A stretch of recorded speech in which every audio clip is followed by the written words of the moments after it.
అందరికీ నమస్కారం. ఈరోజు మనం గురక తగ్గాలంటే ఏం చేయాలో తెలుసుకోబోతున్నాం. అనేక వందల రకాల జబ్బులు మనుషులకు ఉన్నాయి. జబ్బు ఎవరికైనా వచ్చిందంటే ఆ జబ్బు వల్ల బాధ ఆ వ్యక్తికే కలుగుతుంది. కానీ అనేక వందల రకాల జబ్బులో ఒక భిన్నమైన జబ్బు ఉంది. ఈ జబ్బు కనుక ఎవరికైనా వచ్చిందనుకోండి, జబ్బు ఒకళ్ళకి వస్తే బాధ పక్కోళ్ళకి వస్తుంది. అదే గురక జబ్బు. గురక పెట్టినందుకు లేపితే నేనెక్కడ పెట్టానంటారు వాళ్ళు. వాళ్ళకి తెలిసినప్పుడు గురక రాదు కదా మరి. అందుకని జబ్బు ఒకరికి, బాధ పక్క వాళ్ళకి. మరి అలాంటి గురక తగ్గాలంటే ఏం చేయాలంటే, ముఖ్యంగా మీరు అందరూ చేసే తప్పు నైట్ 9కి, 10కి, 11కి తిని పడుకుంటారు. ఈ పొట్టలో పడ్డ ఆహారం బరువంతా వెళ్ళి పడుకున్నప్పుడు లంగ్స్ మీద పడుతుంది. అందుకని లంగ్స్ గాలి నిండుగా ఎక్కించుకోవడానికి అవకాశం ఉండదు. పైగా ఆహారం తిన్నందుకు అరిగించుకోవడానికి ఎక్కువ గాలి కావాలి. కానీ గాలి ఎక్కువ తీసుకోవడానికి అవరోధం, ఈ లంగ్స్ మీద ప్రెషర్ ఎక్కువ, పొట్టదేళ్ళి పడిపోతుంది అనమాట. అందుకని ఎక్కువ గాలి కావాలి, కానీ గాలి ఎక్కువ పీల్చుకునే సదుపాయం లేకుండా పొట్ట నిండా ఆహారం తిన్నాం. అందుకని నైట్ తిని పడుకోవటం వల్ల గురక ఎక్కువ వచ్చేస్తుంది.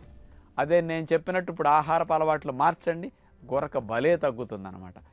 ఈవినింగ్ మీ డిన్నర్ని 6 గంటలకల్లా ఓన్లీ ఫ్రూట్స్ తినేసేయండి.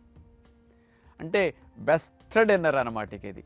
అంటే మీరు 6-6:30 కల్లా సరిపడా 2 జామకాయలు, ఒక బొప్పాయి మొక్కలన్నీ, లేకపోతే ఒక కర్బూజా, ఒక అరటిపండు, ఇట్లా రేక్కాయలు, కమల ఒకటి, ఇట్లా ఏ ఫ్రూట్స్ అయినా సరే డిన్నర్ 6-6:30 కల్లా క్లోజ్ చేసేసేయండి. సరిపడా పళ్ళు తినేసేయండి. ఈ పండ్లు అరగటానికి ఎక్కువ ఎనర్జీ, ప్రాణవాయువు అక్కర్లేదు. ఎందుకంటే న్యాచురల్ ఫుడ్ కాబట్టి ఈజీగా డైజెషన్ అయిపోతాయి. 8:30-9 కల్లా, అంటే 8:30 లోపే మీకు ఫ్రూట్స్ అరిగిపోతాయి. ఇక 9-9:30కి మీరు పడుకున్నారనుకోండి, పొట్ట ఖాళీగా ఉంటుంది. పొట్ట ఖాళీగా ఉంది కాబట్టి లంగ్స్ మీద ప్రెషర్ పడదు. పైగా నిద్దట్లో కూడా మీకు లంగ్స్ నిండుగా గాలి వెళుతుంది. ఆల్రెడీ బొజ్జున్న వారికి, బరువు ఉన్న వారికి ఎక్కువ గాలి కావాలి. ఈ గాలి బాగా వెళ్ళటానికి మీకు చక్కటి అవకాశం వస్తుంది అనమాట. అంటే ఎర్లీ డిన్నర్ ఫ్రూట్స్ తింటే మీకు ప్రాణవాయువు బాగా ఎక్కువ వెళుతుంది నిద్దట్లో. అందుకని ఇరుకు మార్గంలో గాలి కూడా అవరోధం లేకుండా వెళ్ళటానికి అవకాశం ఉంటుందన్నమాట. అంచేత రెగ్యులర్గా ఎర్లీ డిన్నర్ తీసుకుంటే ఓన్లీ ఫ్రూట్స్ బెస్ట్ డిన్నర్ అనమాట. ఒకవేళ మీరు పడుకునేటప్పుడు కనుక ఏమైనా ఆకలి వేస్తున్నది అనుకోండి, ఒక చిన్న గ్లాసులో 2 స్పూన్లు తేనె, ఒక చెక్క నిమ్మరసం కలిపి వేడి నీళ్ళు అట్లా త్రాగేసేయండి, ఆకలి అనిపించదు అనమాట. ఇక అంటే ఇది గురక తగ్గటానికి, బరువు తగ్గటానికి, బొజ్జు తగ్గటానికి భలే మంచి టెక్నిక్ అనమాట. మీరు ఆహారాలు ఏవి తిన్నా పగలు, నైట్ మాత్రం ఇట్లా తినకండి. ఎర్లీ డిన్నర్ ఫ్రూట్స్ అనేది ఈ ప్రిన్సిపల్ మొదలెట్టండి. మీరు బరువు బొజ్జు తగ్గాలి కదా, మధ్యాహ్నం అన్నం మానేసి 2 పుల్కాలు పెట్టుకోండి. కూర ఎక్కువ తినండి. చప్పగా వండుకుని ఎక్కువ కర్రీస్ తింటే పొట్ట, బరువు స్పీడ్గా తగ్గిపోతాయి. ఈ 20 రోజులు, నెల రోజులు మీరు ఫాలో అయ్యేసరికి చాలా మార్పు మీ గురకలో వచ్చేస్తుంది అనమాట. అంటే ఏమీ లేదు, మనం పడుకున్నప్పుడండి ఈ నాలిక భాగం కూడా అట్లా వెనక్కి వెళుతుంది. కొండ నాలిక ఇవన్నీ వెళ్ళి గాలి వెళ్ళే గొట్టానికి అడ్డుపడతాయి అన్నమాట. అందుకని పెద్ద సౌండ్ వస్తుంది. ఇరుకు మార్గంలో గాలి వెళ్ళాలి. లావైన వారికి నాలిక కూడా లావైపోతుందండి. అది కూడా కొవ్వు బట్టి మందంగా అయిపోయి కొండ నాలిక భాగం కూడా కొవ్వు బట్టి అట్లా వెనక్కి వాలి గాలి మార్గానికి అవరోధం కలిగిస్తుంది అనమాట. అంచేత ఈ బరువు తగ్గడానికి మనం చేసే ప్రిన్సిపల్స్ అన్నీ గురక తగ్గించడానికి పనికొస్తాయి.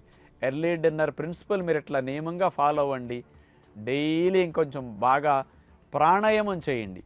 పావు గంట 20 నిమిషాలు మీరు ప్రాణాయామం, సూర్యనాడి ప్రాణాయామం, చంద్రనాడి ప్రాణాయామం, అనులోమ విలోమ ప్రాణాయామం ఇట్లా కనుక చేశారనుకోండి, ఈ మార్గాల్లో ఉండే కొవ్వు భాగం కరుగుతుంది, అవరోధాలు తగ్గి నిద్దట్లో కూడా మీకు ప్రాణవాయువు బాగా వెళ్ళటానికి భలే అవకాశం కలుగుతుంది అనమాట. అంచేత మీరు అన్నిటికంటే ప్రాణాయామం 15 మినిట్స్ 20 మినిట్స్ డైలీ చేయటం, ఎర్లీ డిన్నర్ ఓన్లీ ఫ్రూట్స్ తీసుకోవటం.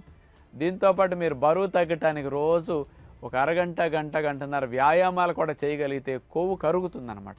కొవ్వు కరిగే కొద్దీ ఈ కొండ నాలిక భాగం, నాలిక భాగం ఫ్యాట్ తగ్గటం, బ్రీతింగ్ అవరోధం, పొట్ట కూడా తగ్గేసరికి లంగ్స్ మీద పడే ప్రెషర్ రాను రాను తగ్గిపోతుంది. గురక ఆటోమేటిక్గా సింపుల్గా తగ్గుతుంది అనమాట. అంటే ఇతర ప్రిన్సిపల్స్ కంటే ఈ 2 ప్రిన్సిపల్ చాలా బాగా ఉపయోగపడతాయి మీకు గురక తగ్గించడానికి. ఆచరిస్తారని ఆశిస్తూ నమస్కారం.